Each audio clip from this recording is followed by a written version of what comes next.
Okay, good morning, ladies and gentlemen. So I'd like to wish you a very, very warm welcome to Titanic in Belfast.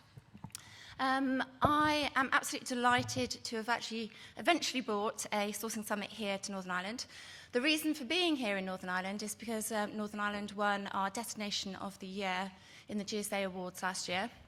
We know Northern Ireland is an absolute hotbed for talent, both in entrepreneurial startups, but also obviously in sourcing services delivery. So absolutely delighted to be here. We've got an action-packed, full agenda, full of thought leadership and everything to do with strategic sourcing, everything you need to know to drive your businesses forward if you're on the buy side or even on the service delivery side. But before we kick off with the overall agenda, I really want to say a massive thank you to Invest Northern Ireland for helping us with this event. They've been incredibly supportive in bringing great speakers into the lineup and working with us on this. So without further ado, I'd like to invite the Executive Director, Brian Dolaghan, to give an introduction for us. So, Brian.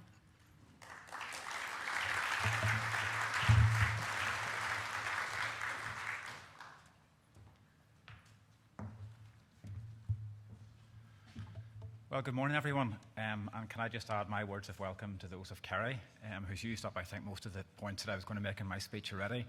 But you're very welcome here this morning to the GSA Strategic Sourcing Summit. Invest Northern Ireland is delighted to be involved with this and to be part of it, and to see such a high level of interest that's been generated from all of you that are here today. You're very welcome to the splendid Titanic Belfast building, which, believe it or not, in December 2016, won the world's leading tourist attraction, voted for by World Travel Awards. So I would really encourage you, if you have an extra 5 minutes, or maybe even up to 4 hours, I think, it's well worth doing the exhibition itself. It really is a fantastic experience. So if you get a chance to do that, I'm not drawing you away from the speakers later on, but if you get the chance, you might want to take a wander around. A special welcome to those who've travelled distances to be here, and I know some of you have. For some, this may be the first time, but hopefully not the last time you're here in Northern Ireland. And I would just say we really appreciate you taking the time and effort to come to Belfast for this event. So as this building, I suppose, pays testament to, Northern Ireland has historically been known for industrial heritage and continues to play a strong fabric in our society today. Indeed, 30% of the world's aircraft seats, 40% of the world's screening and crushing equipment continue to be manufactured here in Northern Ireland. And indeed, 1 in 4 of all computer hard drives have the read-write head. Probably the most technical part of the hard drive is manufactured in Springtown up in Derry here. So manufacturing continues to be a strong part of what we do. And indeed, Bushmills Distillery hosts the world's oldest licensed distillery. It gained its license in 1608.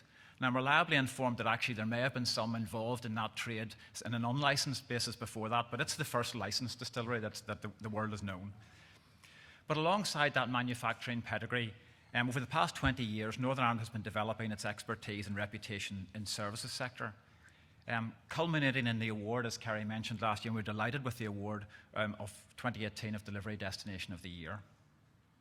I suppose the common factor then between both the manufacturing pedigree and the services industries has been an innovative and creative culture that's built on a strong academic foundation.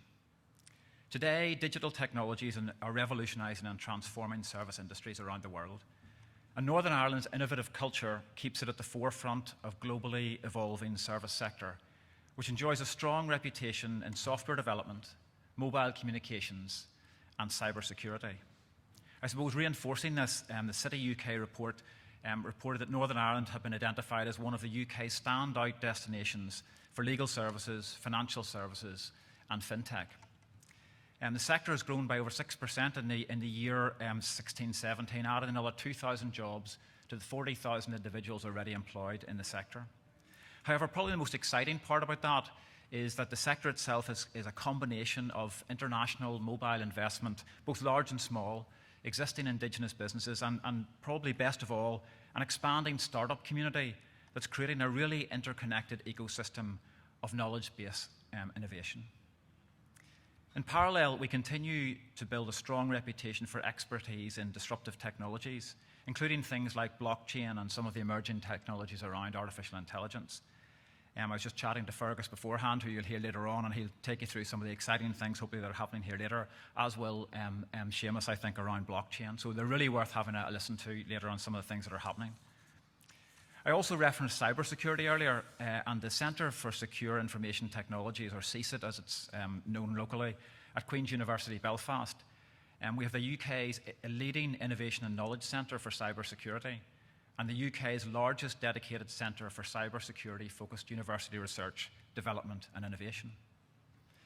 So we have a long track record over 20 years in the services industry, grown from a small number of indigenous companies into those with multinational companies now who are thriving alongside a vibrant startup community and homegrown innovators who are supporting some of the world's largest institutions from here locally across the globe.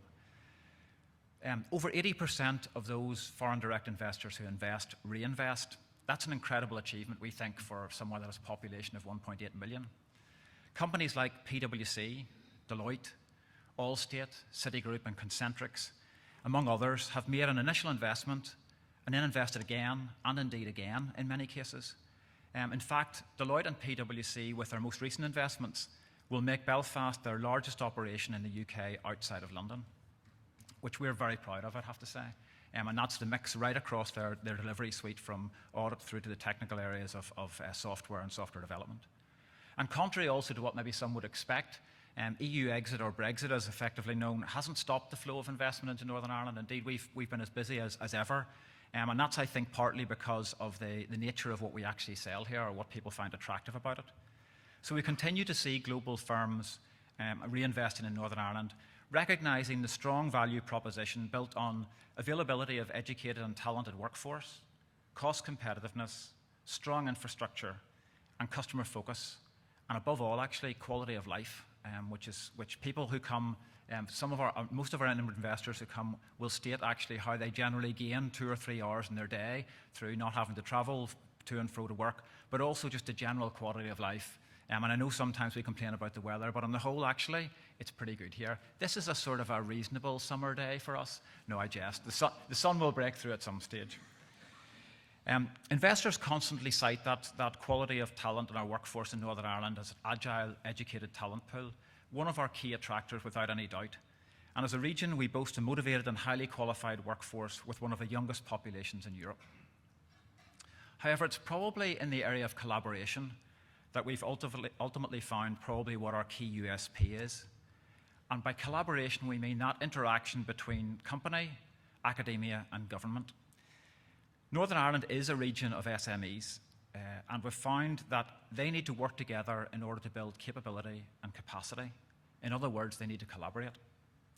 In fact, that's one of the key advantages often cited by our international companies. The strong partnership approach between both universities, government, and companies allows them to develop talent, to actually influence and develop research agendas here, and to give them an ongoing skills pipeline. By placing a really high premium on business collaboration, we're concentrating on building a knowledge-based economy.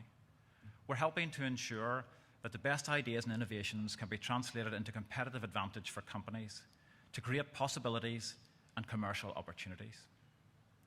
So in an evolving national and global marketplace, to succeed, it's essential to understand and embrace almost constant change. So let me leave you with a thought from Tim Fargo. What you are tomorrow begins with what you do today. I wish you every success in the summit today, and I hope you enjoy the day. Thank you very much.